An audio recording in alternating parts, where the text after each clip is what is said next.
Во 8 часот и 14 минути реализираме разговор во рамки на редовната рубрика Моje здравје, како што најавив, а денеска на следнава тема.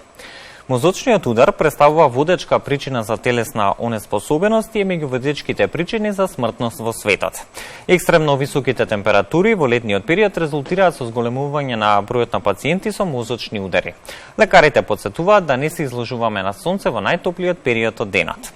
За високите температури како ризик фактор за добивање мозочен удар, денеска во редовната рубрика Моje здравје разговараме со доктор Марија Милановска, специјалист по неврологија. Добро утро и добро ни дојдовте. Добро утро, благодарам на поканата. Споменав и во најавата, мозочниот удар е една од водечките причини за смртност во светот, за жал. Како точно се дефинира состојбата на мозочен удар во медицината и што представува истиот? Наједноставно и најсуштински кажано, мозочниот удар представува акутно нарушување на снабдувањето на мозокот со крв, кое што резултира со оштетување на мозочното ткиво и нарушување на мозочните функции. Да, добро кажавте, мозочниот удар после кардиоваскуларните и канцерогените заболувања представува една од водечките причини за смртност на светско ниво и една од водечките причини за онеспособеност, односно хендикеп. Мозочниот удар, рековме, итна медицинска состојба, акутно настаната состојба, која што може да настане генерално гледано од две причини. Првата причина е оклузија, односно стеноза, тоест запушување на крвен сад на ниво на мозокот или екстракраниалните крвни садови од каротидниот и вертебралниот систем, тоест крвните садови кои што се наоѓаат во пределот на вратот. И втората причина која што може да доведе до појава на мозочен удар е руптура, односно прскање на крвен сад во мозокот, интрацеребрално или во субарахноидалниот простор. Кои се оние симптоми по кои што може да се препознае мозочниот удар и каква клиничка слика дава истиот? Така.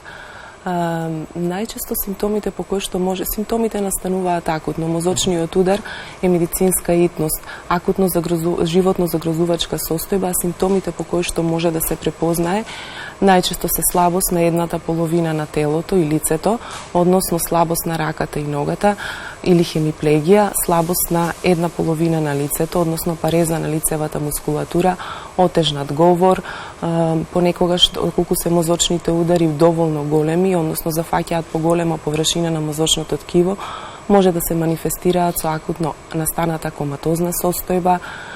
Некои од премониторните, односно продромалните симптоми може да бидат вртоглавица, нестабилност, отежнато одржување рамнотежа, доколку станува збор за краварење во мозокот или во субарахноидалниот простор. Карактеристика за мозочниот удар во тие случаи е акутно настаната многу интензивна главоболка, која што пациентите опишуваат како никогаш дотогаш доживеале.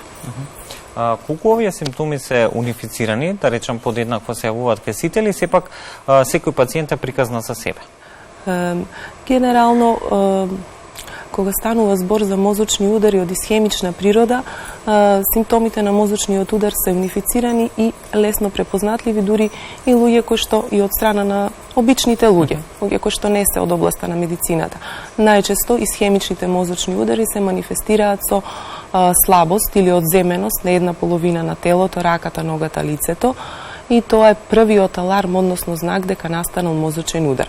Понекогаш може да има суптилни, односно продромални симптоми на мозочниот удар, кои што се јавуваат ден, два или повеќе пред развојот на акутната состојба, и тие може да се манифестираат со вратоглавици, нестабилност, отежнато одржување рамнотежа, главоболки, дискретни проблеми поврзани со говорот, или симптоми кои што се јавуваат за краток временски период, па се повлекуваат во период помало 24 часа, така наречени транзиторни исхемични атаки. Во текот на летниот период, за време на овие топлотни бранови, секоја година лекарите не предупредуваат да бидеме внимателни и да не се изложуваме на сонце во најтоплиот период од денот, токму во насока на заштита меѓу другото и од мозочни удари. На кој начин високите температури и топлото време кое што го имаме периодов може да придонесат токму за појава на мозочен удар? Глобалното затоплување представува светски проблем и закана за општото здравје на светско ниво. Екстремно високите, како и екстремно ниските температури влијаат на нарушување на општата хомеостаза на организмот, еквилибриумот, односно рамнотежата во организмот, и на тој начин секундарно влијаат на повеќе органи и органски системи во нашето тело, меѓу кои и мозокот.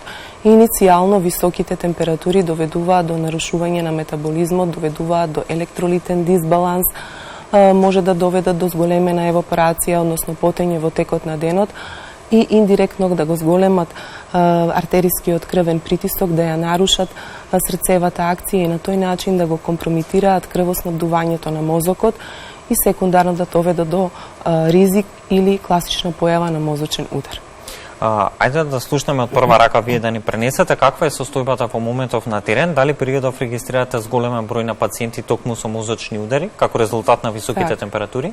Да, за жал периодов изминативе неколку недели од како се покачија температурите над 40 степени Целзиусови, се бележи зголемен број на пациенти кои што доаѓаат во нашите амбуланти со различни поплаки кои што, пак ќе кажам, се однесуваат на засегање на глобалното здравје, меѓу кои зголемениот крвен притисок, покачената телесна температура, главоболките, вратоглавиците.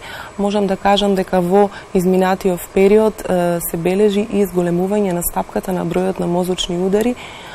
Интересно е тоа што и застрашувачки на некој начин што се зголемува бројот на мозочни удари кај лица под 40-та година од животот, така да препораките се доколку можат да се избегнат обврските во текот на денот и да се истите да се обават во раните утрински часови кога температурите се пониски и УВ индексот е понизок, истото да го направат во текот на раните утрински или попладневните часови кога сепак температурите во околината нема толку да влијат на зголемување на телесната температура, а на тој начин индиректно и до појава на здравствени проблеми, меѓу кои мозочни удари. Да, тоа значи дека ако порано препораките најмногу се однесува на повозрастните лица, барем овие кои што ги слушаме во текот на летните бранови, односно топлотните бранови, тоа значи дека треба скоро, односно сите всушност да ги почитуваме, дури и помладите, затоа што сите се во опасност токму од сончевите зраци, односно од високите температури. Она што верувам ќе ги интересира граѓаните во моментов е како да реагираат првично граѓаните кои што ќе се посомневаат токму на симптоми на мозочен удар. Обично индивидуата кај која што се случува мозочен удар, ако е тој доволно голем и ако зафаќа големо васкуларно подрачје во мозокот, самиот не е способен да одреагира. Обично тоа го прават луѓе кои што се наоѓаат во неговата најблиска средина.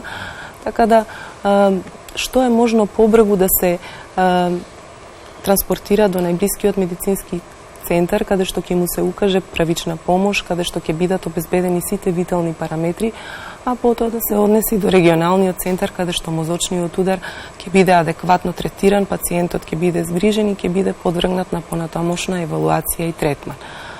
А сега, колку е важна и пресудна, да речеме, брзата реакција во оние први моменти по мозочниот удар, а секако во тие моменти треба да реагира околината? Пресудна е брзата реакција, затоа што како ниеден орган во нашето тело, мозокот е многу зависен од крвоснабдувањето и од кислород. Доколку доволно долго страда за кислород и за крв, мозочното ткиво се оштетува дефинитивно, односно перманентно и не може да ги поврати своите функции. Во светски рамки и сите препораки, односно гајдлайнси кои што се однесуваат на третман на мозочен удар и брзо реагирање ја пропагираат таа временска рамка од 2 до 6 часа, кога треба да се изреагира и пациентот да биде адекватно згрижен и поставен и адекватно третиран. Доколку се надмине таа временска рамка и не биде изреагирано во период од тие 2 до 6 часа, последиците може да бидат големи, понекогаш и фатални. Најавите за високи температури остануваат и за наредниве денови, конкретно за престојниот викенд имаме најава за температури до 39 степени. Иако постојано ги слушаме во текот на летниот период, никогаш не е доста да ги повториме. Кои се оние препораки за заштита од топлото време, како треба да се однесуваат граѓаните со цел да превенираат мозочен удар? Доколку немаат потреба да излегуваат во периодот од денот кога е највисока температурата, да не го прават тоа, обврските да ги извршуваат во раните утрински часови, да носат облека која што е од природен материјал, лесно да бидат облечени, доволно да се хидрираат, односно да пијат доволни количини на вода, затоа што на тој начин ќе му овозможат подобро функционирање на организмот, ќе овозможат добра стабилност во организмот, добар баланс на електролитите, да ги почитуваат сите препораки кои што се однесуваат генерално на здравието, а кои што може да бидат загрозени од страна на високите температури кои што не мачат овој период. Така. И сега како специјалист по нефрологија кој што континуирано работите со оваа категорија на пациенти, кои категории население спаѓаат во на ризична група пациенти, да речеме, и кои се оние всушност ризик фактори токму за појава и предизвикување на мозочен удар? Морам да кажам дека ниедна возрастна категорија не е поштедена од мозочен удар, може да се јави дури и кај помладите. Меѓутоа, еве би издвоила ризични групи се лицата над 65 годишна возраст, трудниците, каде што мозочниот удар се јавува многу почесто во однос на општата популација. Рековме дека две се основни причини за настанување на мозочниот удар. Една од причините е како резултат на тромбоза, односно емболија, која патувајќи низ организмот со крвниот тек доаѓа до крвен сад во мозокот кој што е со потесен лумен, го запушува и на тој начин го оштетува мозочното ткиво. Втората е хеморагичниот мозочен удар кој што најчесто настанува како руптура на крвен сад, односно аневризма. Меѓутоа, бројни се ризик факторите кои што го предиспонираат појавувањето на мозочен удар кај луѓе кои што веќе имаат одредена предиспозиција за развој на истиот. Факторите на ризик за појава на мозочен удар би ги поделил во две категории. Едните се модифицирачки, другите се немодифицирачки. Од немодифицирачките ризик фактори би ги споменала возраста.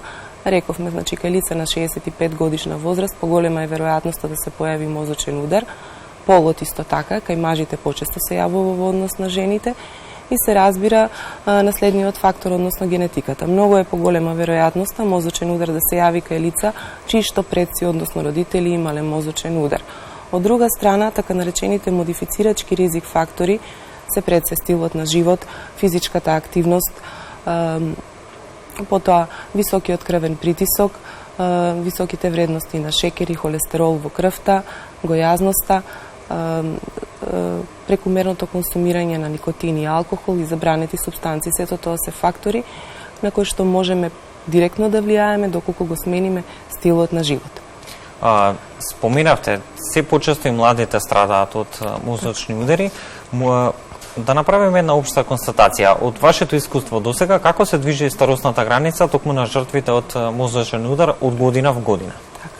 Од година во година се поместува таа старосна граница. Ако пред извесен временски период мозочниот удар бил исклучок за лица под 50-та година, во последниве години тоа е повеќе правило отколку исклучок. За жал,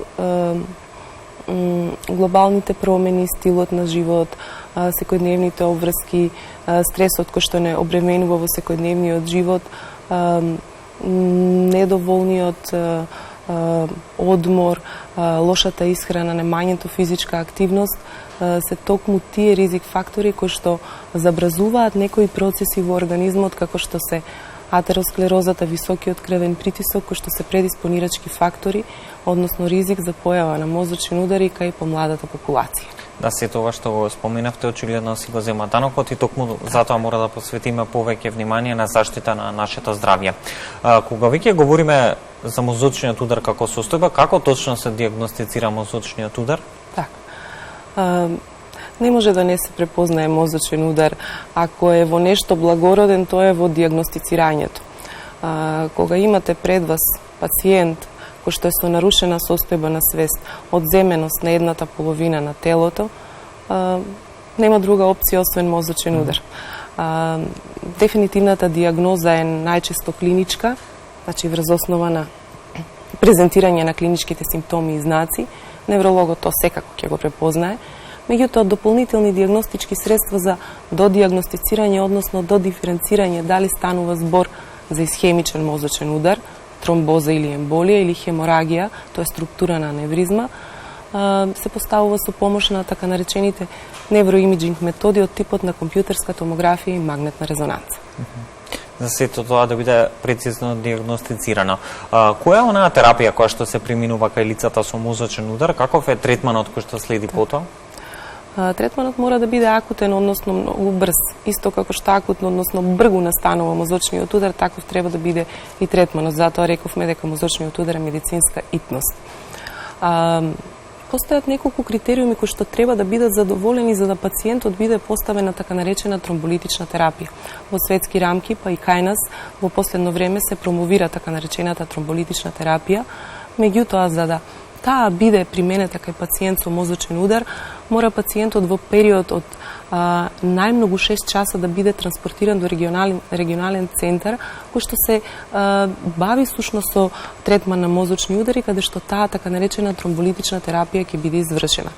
Постојат многу инклузиони, ексклузиони критериуми кои што детерминираат дали пациентот ќе биде поставен на тромболитична терапија, тоа се пред се возраста на пациентот, коморбидитетите, односно другите заболувања и се разбира временската рамка. Доколку е пациентот донесен после 6-тиот час од настанување на мозочниот удар, најверојатно промените во мозокот се дефинитивни, тука тромболизата не може да помогне.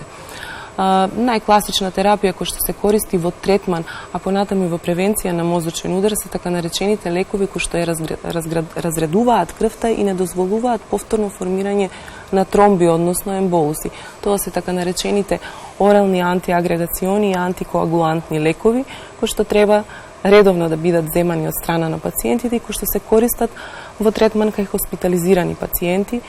Меѓутоа, морам да споменам дека многу ретко мозочниот удар настанува како резултат на тромб, односно емболус, кој што настана инситу во самиот мозок, односно во самата мозочна циркулација. Најчесто мозокот ги трпи последиците од лошо регулираните други коморбидитети, како што се високиот крвен притисок, лошо регулираната срцева работа, односно аритмијата. Доколку сите тие болести бидат ставени под контрола и бидат добро менаџирани, тогаш мислам дека стапката на мозочни удари ќе биде многу пониска. Колку третманот подразбира строго таблетарна терапија, третманот на мозочниот удар и колку може да помогне физикалната терапија во ублажување на оние последици од мозочниот удар? Така. Таблетарната терапија е терапија на избор кога станува збор за третман на мозочни удари. За жал немаме друго решение. Хируршкиот третман процентуално гледано е многу застапен и се применува кај пациенти кои што имаат категорија на мозочен удар од типот на хеморагија, например кога станува руптура, односно прскање на крвен сад кој што бил аневризматично проширен, па тука неврохирурзите ќе ја завршат својата работа, ќе го премостат аневризмалното проширување и на тој начин ќе спречат ризикот повторно крварење. Меѓутоа, кога станува збор за исхемија, односно тромбоза, тогаш таблетарната терапија е терапија на избор. Она што е многу битно е така наречената post-stroke recovery, односно што откако ќе се случи мозочниот удар, откако пациентот ќе биде стабилен, нема да биде витално загрозен, ќе биде испуштен од болница, што со тој пациент. Многу е битна така наречената секундарна превенција на мозочен удар. Пак ќе кажам, препораките се редовно земање на таа така наречена орална антикоагулантна или антиагрегациона терапија, регулирање на високиот артериски крвен притисок доколку пациентите имаат таков коморбидитет, регулирање на срцевата работа и физичкиот ангажман.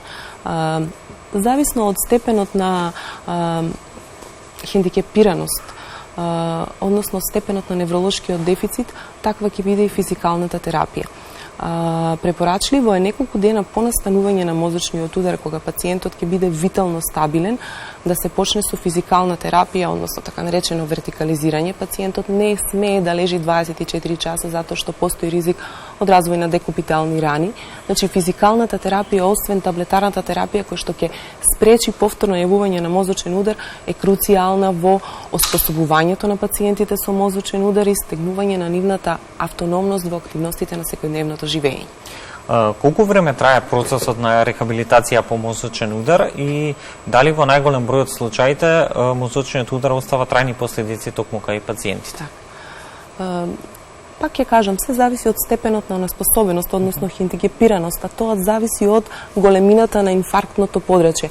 Колкава е територијата која што е зафатена со мозочниот удар. Ако е таа помала и ако е во дел од мозокот кој што така наречена нема зона, односно не дава симптоми, тогаш пациентот најнормално може да функционира и без физикална терапија. Меѓутоа, многу почесто се случува инфарктното подрачје да е во некоја од големите крвни садови, како што е средната церебрална, предната или задната церебрална артерија, кога невролошките дефекти, односно хентикипираноста е многу голем. Физикалната терапија се спроведува онолку колку што е потребно. Обично даваме период една година по првичното појавување на мозочниот удар, даваме некоја шанса пациентот да се опорави. После таа година, доколку невролошките дефицити се трајни, може да правиме физикална терапија во смисла на спречување на влошување на веќе настанатиот невролошки дефицит од типот на контрактури, дополнителна атрофија на мускулатурата на горниот и долниот екстремитет. Треба да бидат вклучени терапевти за подобрување на говорните функции, затоа што говорот, односно парализата на едната половина на лицето директно го афектира говорот, а говорот е една од најсложените моторни функции и најтешко се опоравува. Значи, мислам дека таа грижа за пациентот после настанување на мозочниот удар е исто толку битна како и превенцијата од мозочен удар. Доктор, ке сосема накусок кон крајот на денешниот разговор, зошто е од особена важност да се едуцираме токму околу превенцијата на мозочниот удар? Имајќи го предвид фактот дека е една од водечките болести, односно коморбидитети, како за смртност, така и за онеспособеност, и дека таквите индивидуи го обтоваруваат и здравствениот и општествениот систем. Тоа се пациенти кои што се во најпродуктивните години од животот, отсуствуваат од работа, не можат да се инкорпорираат во социоекономските општествените текови. Затоа е многу битна превенцијата, информирањето сушност на пациентите, односно на општата популација, како да се заштитат од пред се од болестите кои што можат да доведат до мозочен удар или доколку тие веќе ги имаат како коморбидитет, да знаат како да ги изменаџираат. Пак ќе кажам, регулирањето на високиот крвен притисок, регулирањето на аритмијата, односно лошата работа на срцето, намалувањето на телесната тежина, ставањето под контрола на дијабетот, односно шеќерната болест, намалувањето на вредностите на високиот холестерол и триглицеридите, физичката активност, престанок на пушење, консумирање алкохол, се едни од препораките кои што треба сите да ги следиме за да се заштитиме не само од мозочен удар, туку и од другите болести кои што може да настанат како последица од нездравиот начин на живот.